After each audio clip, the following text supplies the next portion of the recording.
Здравствуйте, с вами новостная служба Центральноазиатского телеканала. В студии Арслан Мударисов. И сегодня в программе. Кундуз вновь в огне. Боевики пытаются отбить захваченный ранее город. Отметили дни рождения и поговорили о границах. Владимир Путин и Эмомали Рахмон встретились в Сочи. Детский стриптиз за спокойную жизнь. В Казахстане набирает обороты школьный скандал. Кого покупает ИГИЛ? Исламисты выделили $70 миллионов на освоение Центральной Азии. В Кыргызстане неизвестные похитили на границе человека. В числе подозреваемых таджикские спецслужбы. В Казахстане изменение курса тенге привело к рекордному обогащению банков. Афганский город Кундуз вновь подвергся атаке боевиков, которые пытаются вернуть себе контроль над городом после того, как их выбили оттуда правительственные войска при поддержке авиации НАТО. По последним данным, Талибану удалось вернуть себе контроль над несколькими городскими районами.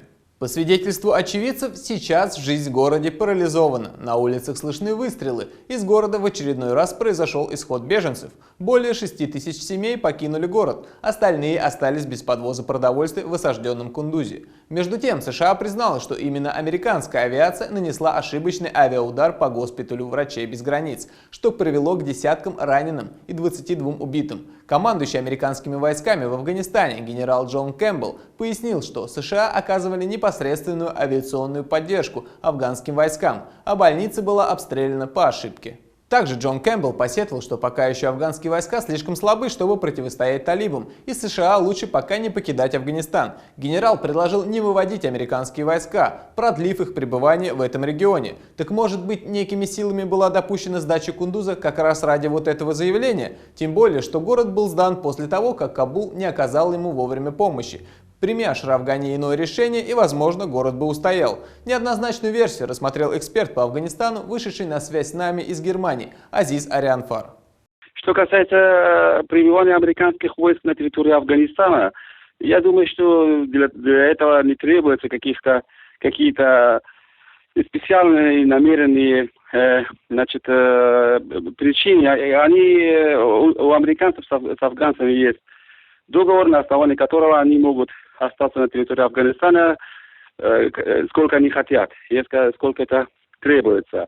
Другое дело, что творилось в Кундузе, это запланированное заранее намерение. Уже известно, что некоторые силы третьи хотят на территорию Северного Афганистана создать плацдарм для экспорта так называемой дестабилизации на территории стран СНГ, в частности Таджикистана и Узбекистана.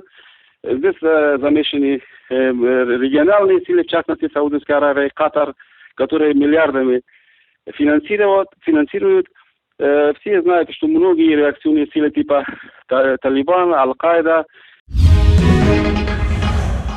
Именно опасность, исходящая из Афганистана, стала центральной темой обсуждения на встрече Владимира Путина и Эмомали Рахмона, которая прошла накануне в резиденции российского президента в Сочи. Помимо прочего, в Бочаров-Ручье Путин и Рахмон поздравили друг друга с днем рождения, ведь они родились в один год, обоим исполнилось 63, но с промежутком в один день. Рахмон отмечает годовщину 5 октября, а Путин 7. Президент России на встрече с главой Таджикистана заявил, что Россия обеспокоена ситуацией в Центральной Азии. Рахмон подтвердил, что ситуация в Афганистане ухудшается с каждым днем. Практически идут боевые действия на протяженности более 60% границы напротив таджикской стороны. Ранее радикальную меру предложил Владимир Жириновский. Как и всегда, эпатажно он потребовал вернуть на таджикскую границу российских пограничников, которые и защитят от афганских поползновений, и перекроют дорогу всем наркотикам. Реально ли возвращение российских пограничников на таджикско-афганскую границу? Нужно ли это самой России, рассматривал эксперт по региону Андрей Серенко. Афгано-таджикская граница, она на самом деле охраняется крайне слабо. По признанию самих офицеров пограничной службы Таджикистана, в ночное время граница практически открыта, поэтому на самом деле то, что боевики не проникли в Таджикистан, в Афганистан до сих пор, но это не результат того, что силовики Таджикистана очень хорошо охраняют границу, а потому что до сих пор у боевиков, которые находятся за Амударьей, за Пянджем, да, то есть на афганской территории, просто не было особого желания это сделать. Теперь, я думаю, такое желание может появиться, потому что после появления российских войск в Сирии, там сейчас все эти социальные полны, те аккаунты, которые работают с радикальными исламистами, они полны как бы идеи отмщения, возмездия, нанесения встречных ударов, ответных ударов за то, что российские самолеты бомбят мусульман в Сирии. И, собственно говоря, я думаю, что помимо того, что возрастает перспектива и угроза совершения террористических актов в российских городах сегодня, второй фронт, который могут открыть исламисты, радикальные исламисты против России, это, конечно, Таджикистан. То есть я думаю, что сегодня 201-я база, находящаяся в Таджикистане, она может оказаться одной из целей исламистов. С другой стороны, понятно, что занявшись российскими военными объектами в Таджикистане, радикалы, которые смогут проникнуть в эту страну, они вряд ли ограничатся только российскими военными или объектами российской военной инфраструктуры. Накануне в казахско-турецком лицее города Караганды произошла массовая драка между учащимися.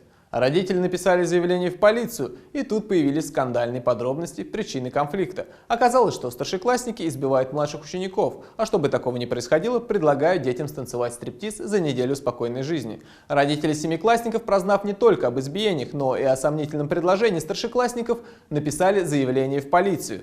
Однако боятся не только дети, но и родители, так как их детей могут исключить из элитного учебного заведения. Оказывается, что случай этот произошел еще месяц назад. Администрация школы знала о сложившейся ситуации, знали о ней и в управлении образования, однако мер принято не было. После огласки дела директора лицея отстранили от должности, инициировали расследование в отношении старшеклассников и спустя месяц начавшегося скандала поставили вопрос об их отчислении. Далее коротко о ключевых событиях в Центральной Азии. Таджикистан прекратил поставки электроэнергии в Кыргызстан.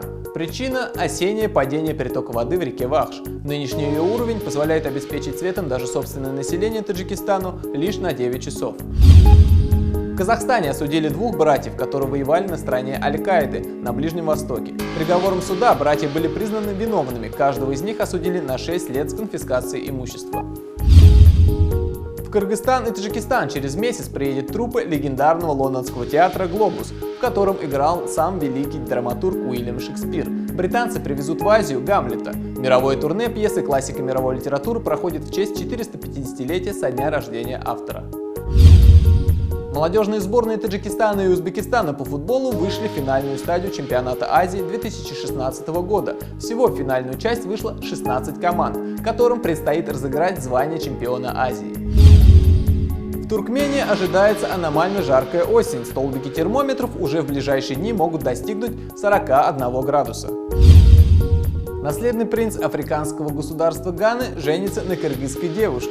Даниэль Тега не только старший сын одного из монархов Африки, но и защитник сборной Кыргызстана по футболу. Молодые познакомились в интернете после натурализации африканца. Отец футболиста собирается лично присутствовать на свадьбе старшего сына. Пока свадьба прошла по кыргызским традициям, официальная регистрация впереди.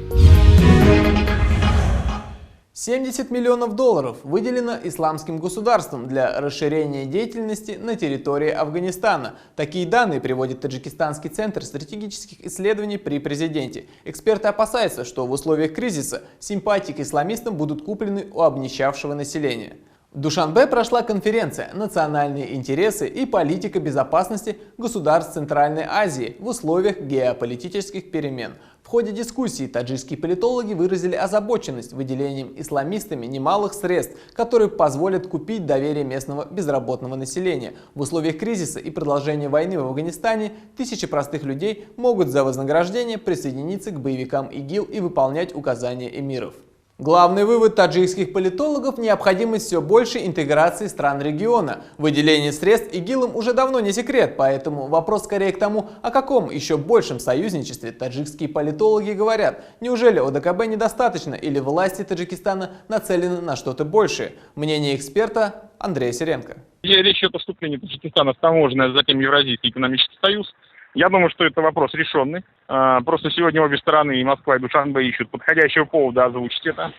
Я не исключаю, что на самом деле в качестве аргумента в пользу того, что в пользу участия Таджикистана вот в этих новых интеграционных проектах Москвы как раз будет использована вот эта новая угроза, исходящая со стороны радикальных исламистов.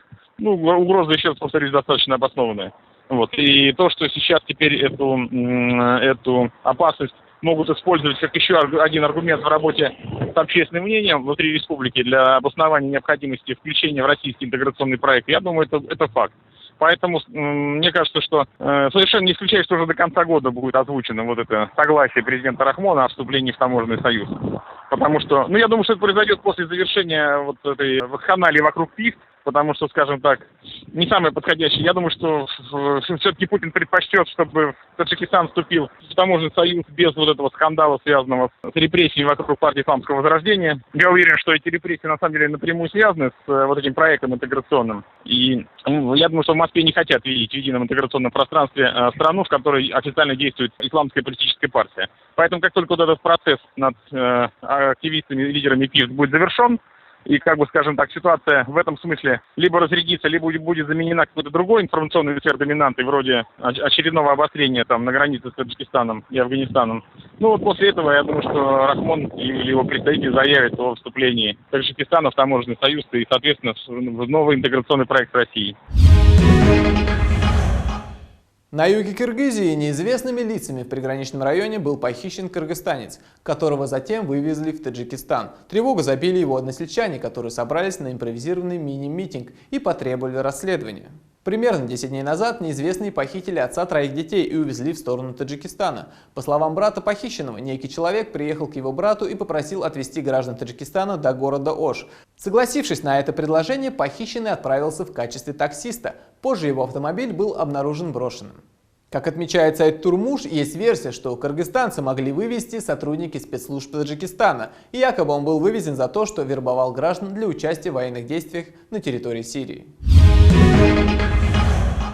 После изменения курса тенге, которое произошло в августе 2015 года, совокупный объем активов банков второго уровня в Казахстане приблизился к 20 триллионам тенге, сообщает портал Ranking.kz. Выигрыши оказались 33 банка из 35. Объем активов банков второго уровня увеличился сразу на 1,89 триллионов тенге. Это рекордный месячный прирост в истории казахстанского банковского сектора.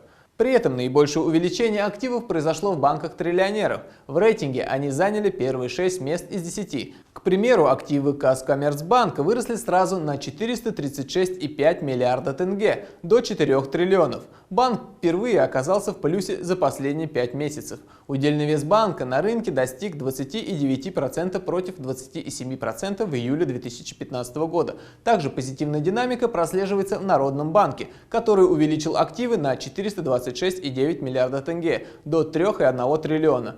Фининститут продолжает укреплять свои позиции на рынке. Удельный вес по итогам августа вырос еще на 0,7%, до 16,1%. Это были актуальные новости Центральной Азии. Мы говорим то, что иные предпочитают умалчивать. До свидания.